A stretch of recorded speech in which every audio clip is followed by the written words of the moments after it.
Our last example for today is page 605, number 18, brainwaves. An experiment was performed to see whether sensory deprivation over an extended period of time has any effect on the alpha wave patterns produced by the brain. To determine this, 20 subjects, inmates in a Canadian prison, were randomly split into two groups. Members of one group were placed in solitary confinement. Those in the other group were allowed to remain in their own cells. 7 days later, alpha wave frequencies were measured for all subjects as shown in the following table. Right there. Alright, so this is an example of not a paired study, right? This guy doesn't go with this guy. They're not related in any way. It just so happens that there's 10 in both your groups, which if you're randomly splitting people into groups will happen quite frequently. Just because you have two tables or two columns doesn't mean it's paired. There needs to be a third column over here that labels both of them. Right? If this was prisoner A, 7 weeks in their cell, 7 weeks in solitary confinement, then this would be paired, but this guy, this 10.7 is completely unrelated to that 9.6. So this is not a paired. Alright. So now, again, I have the data in here. What this is asking us, what are the null and alternative hypotheses? Be sure to define all symbols and terms that you use. Alright, so our hypotheses in this case.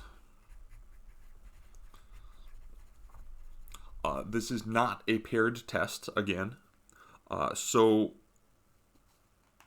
we're going to write the mean of confined minus mean of non-confined equals 0. That's our null hypothesis. Our alternative hypothesis. Are we just looking for a difference? Probably.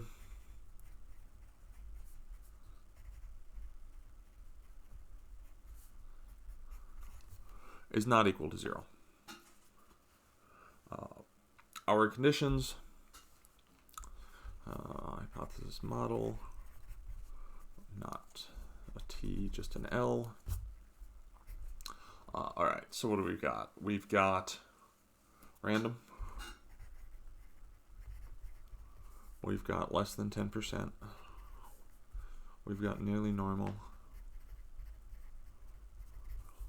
And we're trying to do a 2-sample here, so we have to look at independent samples.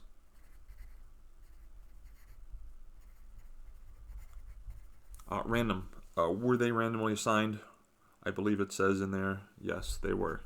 Is this less than 10% of the population? We have a sample. Yes, this is less than 10% of the population. The population here is effectively, even if it's not just the prison, it's like the aim is for the sample to be all of humanity. Even if it's just the prison, it probably is less than 10% though as well. 100 plus people with brains. Nearly normal. Alright, so I have the data in there. We should look at both of them. For L1, sure, that looks fine. For L2, sure, that looks fine. I mean, that one might be looking a little bit skewed, but it's a sample size of 10. It's fine. Both unimodal and symmetric-ish. I spelled that wrong. Independent samples. These are independent samples. They were randomly assigned to one of the two groups. Alright, perform the appropriate test. So that was model, now we're in mechanics. So this is going to be a 2-sample t-test. We'll just do 2-sample t-test We have the data in L1 and L2. We just want to see if they're different. We're not going to pool. So we'll calculate. All right, we get a whole bunch of stuff. We get T equals 3.356. This seems large-ish. A p-value of 0.00377. Our degrees of freedom, 16.87. And since we weren't given the stats, we'll write this down as well. The first one was non-confined.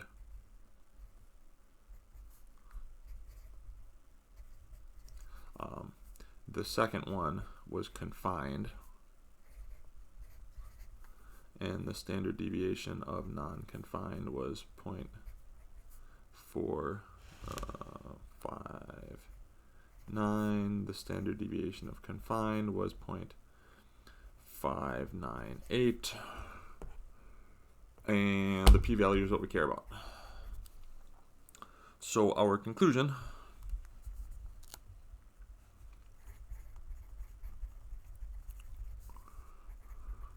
with a p-value equals 0.00377 is less than 0.05, we reject the null hypothesis. We have evidence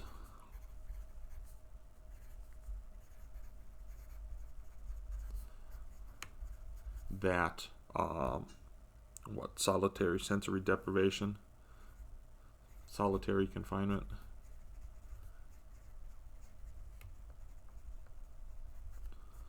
affects alpha wave frequencies.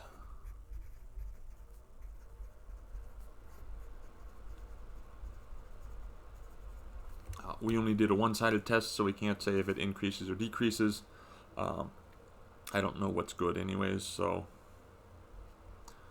yeah. Get the whole thing in there. Yeah.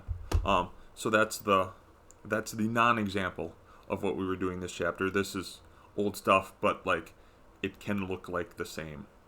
So be careful. We'll spend some more time later in the week talking about the differences between essentially everything that we've done so far.